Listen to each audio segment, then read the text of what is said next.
As chuvas que atingiram o sul do Brasil neste fim de semana começam a dar uma trégua, mas elas provocaram muitos estragos por onde passaram. A gente começa as informações do tempo falando com Marco Antônio Mendes. De qualquer forma, Marco, eu acho que o alerta continua, né? Oi, Márcio, boa noite para você que acompanha a gente também. Continua assim, porque choveu muito nesse fim de semana. É aquela história, o solo está muito encharcado. Sim. E como vai ter mais alguma chuvinha prevista ainda para amanhã, isso aí pode ser decisivo para a questão de deslizamentos de terra. Bastante atenção, né? Essa chuva, gente, que caiu no sul, ali especialmente em Santa Catarina e também no Paraná, causou, então, muitos transtornos. Várias cidades ficaram alagadas, moradores tiveram que deixar as suas casas.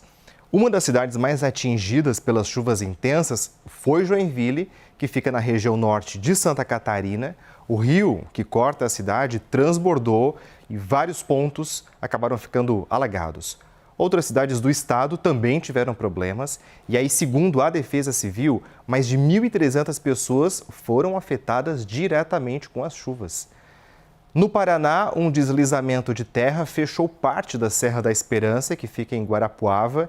Nessa manhã, então, os geólogos do Departamento de Infraestrutura e Transporte fizeram uma nova avaliação e acabaram concluindo que a área ainda não está totalmente segura para poder liberar o tráfego. Já as cataratas do Iguaçu surpreenderam com o volume e a força da água. A vazão, veja só, chegou aos quase 8 milhões de litros por segundo, ali por volta das 10 horas da manhã dessa segunda-feira. O volume, gente, é 5 vezes maior do que a vazão média. A empresa que faz a gestão do Parque Nacional do Iguaçu informou que os passeios ali no lado brasileiro estão funcionando normalmente.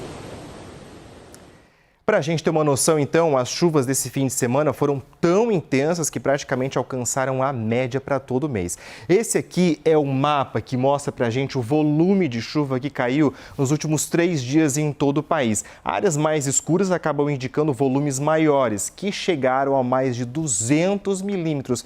Então, perceba como é que ficou principalmente a região sul do país, basicamente entre o oeste de Santa Catarina e também do Paraná. As cidades com os maiores acumulados ao longo desses últimos 3 dias, basicamente foram as cidades de Nova Tebas e Laranjeiras do Sul, no Paraná, e também Dionísio Cerqueira, em Santa Catarina, volumes que chegaram ali basicamente, Márcio, a 230 milímetros, isso em apenas 3 dias, é muita chuva. Agora, essa chuva forte está subindo para o sudeste, vai ser tão forte quanto foi no sul? Márcio, à medida que essa frente fria está se deslocando, né, ela vai gerando, claro, muita chuva, mas ela vai perdendo um pouco da sua força também aqui. Vai chover bastante, mas não vai ser aquele aguaceirão que a gente viu no sul do país esse fim de semana. De qualquer forma, gente, tem alerta de temporais nessa terça-feira. O risco maior acaba se concentrando principalmente nessa área que a gente vê aqui em laranja no mapa, desde a metade norte do Paraná até a metade sul de São Paulo e também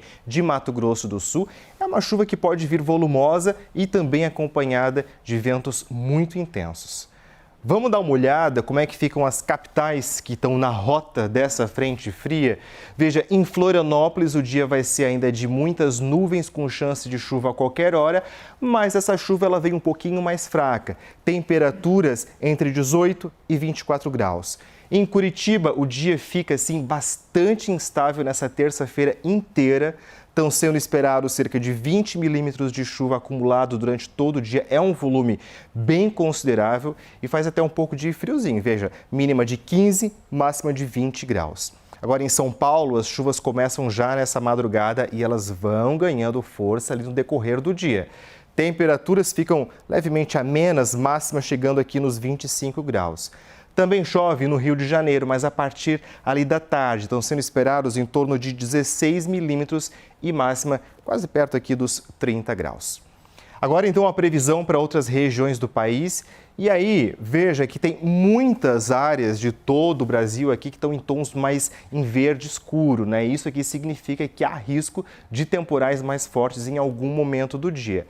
É o caso de Palmas, de Rio Branco e também de Manaus. Nas áreas que a gente vê em tons um pouco mais verde claro, são pancadas isoladas, aquelas que caem mais fracas ou então em alguns pontos da cidade apenas. Isso vai acontecer basicamente em Vitória, Belo Horizonte, Goiânia e também Teresina. Agora, na faixa da metade norte de Minas Gerais até boa parte do Ceará, também o tempo fica firme, também não chove em quase boa parte também do Rio Grande do Sul, como a gente vê aqui.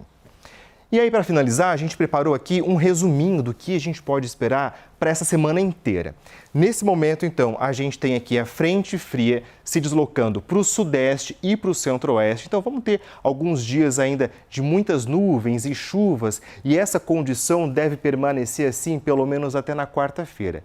As temperaturas, elas tendem a permanecer levemente amenas, basicamente no sul e também no sudeste. Inclusive, algumas cidades mais altas do sul do país estão registrando temperaturas mínimas abaixo dos 10 graus, quase perto do verão. E aí continua também com aquele chove para na região norte do país. É aquela chuva típica para essa época do ano. São pancadas ou temporais que acontecem muito por causa ali do calor e também da umidade. E aí vamos ter então o retorno das chuvas intensas, daquelas chuvas bem fortes no sul do país, lá mais para o fim da semana. Mais uma vez, março foi aquela condição de temporais, de chuvas intensas, causando preocupação, causando novos transtornos, isso a partir ali da sexta-feira. Aquela população já está tão escolada de como enfrentar, ou pelo menos sentiu tanto no começo do ano e agora está vivendo isso de novo, né? Mais essa situação. Muito obrigado, Marco Antônio Mendes. Boa noite.